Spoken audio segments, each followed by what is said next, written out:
Allez, salut les logiques, on se retrouve pour une vidéo sur le Bitcoin. Donc on va essayer d'analyser la position actuelle. Je rappelle le plan qu'on avait initialement, donc c'est cette fluctuation baissière, hein, ce plan va jusqu'au 13 août, sur laquelle eh bien, nous avons plusieurs lignes de force ici qui ont été tracées. On est sur le support toujours des 27 379. Donc on suit, si je zoome un petit peu, donc on suit bien cette ligne de force depuis le départ. Ensuite, on a eu cette accélération. C'est ce qu'on avait dit sur les dernières vidéos. Il fallait que cette accélération soit tenue par la zone des 27 379 pour faire ralentir le mouvement. Sinon, il y avait une projection à suivre ces deux lignes de force-là. Donc pour le moment, le ralentissement a bien été fait. Au retour vers la propagation de cette ligne de force, on voit qu'on a repris un petit peu cette accélération par rapport à cette ligne qui devait nous projeter justement les 27 379 quasiment pour le 11 juin. Donc on est revenu chercher cette ligne. Je rappelle que si jamais on continuait à casser, on pourrait suivre cette tendance-là pour revenir vers des zones plus basses. Donc le prochain support serait sur les alentours de 17 644. Maintenant, si on regarde plus à l'intérieur ici, donc à l'intérieur de ce range, on a la construction toujours potentiel de ce ralentissement. Donc on savait qu'il y avait énormément de momentum baissier encore à combler. Donc c'était logique de construire justement la figure d'absorption, donc le ralentissement. Alors, cette figure est en cours. Ça ne veut pas dire que le range ne va pas casser, mais en tout cas pour le moment, cette figure-là est en cours. Donc c'est ce plan qu'on avait donné en live vendredi. Donc, je vais juste effacer l'autre pour que ce soit plus clair. Hop, voilà. Donc, c'est ces lignes de force ici que l'on vise. Donc, quand on était lors du live vendredi, on était sur le support des 28 958. On avait dit qu'il fallait observer le 40 minutes pour voir si ce ralentissement sur cette zone permettait de venir faire le rebond. Donc, on devait observer ici, sur cette période, ici, donc on avait lorsqu'on était en live vendredi, c'était sur cette période-là, et on avait dit qu'il fallait absorber à l'intérieur et essayer de repasser au-dessus du nuage. Là, on voit que ça a été complètement échoué. C'est pour ça que je vous disais, il faut bien observer le marché sur chaque support et résistance, voir si effectivement il y a possibilité de ralentir et faire changer la donne.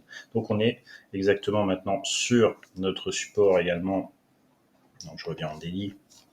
Sur le support, donc le dernier support ici à 27 080 qui devrait être testé.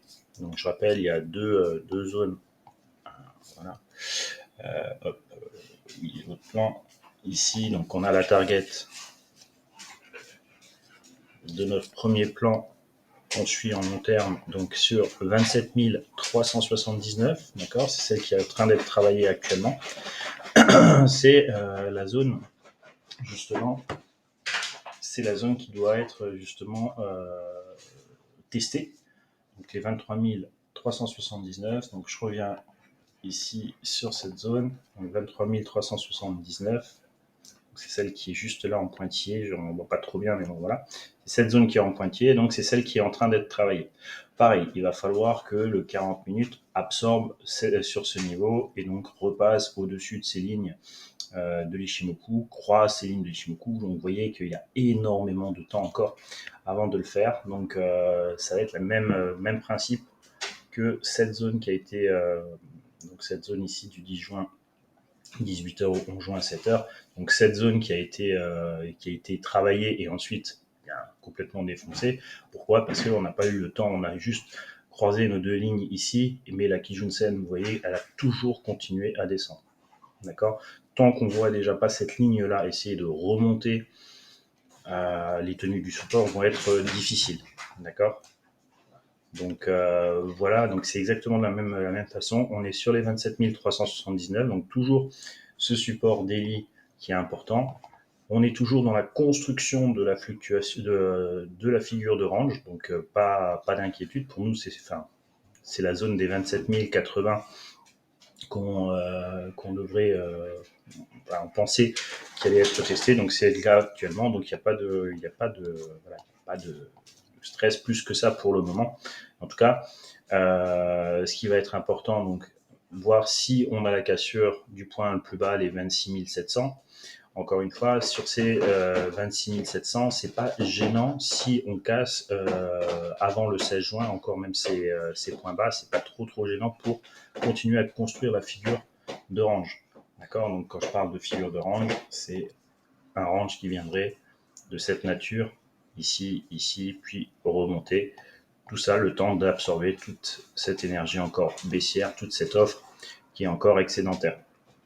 Donc voilà un petit peu le scénario. Donc pour moi, à l'heure actuelle, le Bitcoin est en train de construire sa figure de range et on est toujours dans la figure de range. Donc il y a deux plans malheureusement qui s'affrontent, c'est-à-dire la figure de range potentielle, mais qui est intégrée à ce grand plan daily qui risque encore et qui continue sa pression baissière au moins jusqu'au 13 août. D'accord. Donc, maintenant, à voir si cette ligne va être suivie ou pas. Donc voilà, si jamais c'est suivi, eh bien, on s'attendrait plutôt à quelque chose aux alentours des 17 644, les environs du 18 juillet. Donc à voir maintenant la construction. Donc, voilà, je rappelle, le range potentiel qui est encore en train de se construire, donc il n'y a pas de souci particulier. Donc c'est pour ça on pourrait descendre encore jusqu'au 16 juin, voire même jusqu'à 24 700. Ça resterait encore à l'intérieur de du range potentiel de Bitcoin. Donc voilà un petit peu mon point de vue. Je vous dis à la prochaine vidéo. Salut, salut!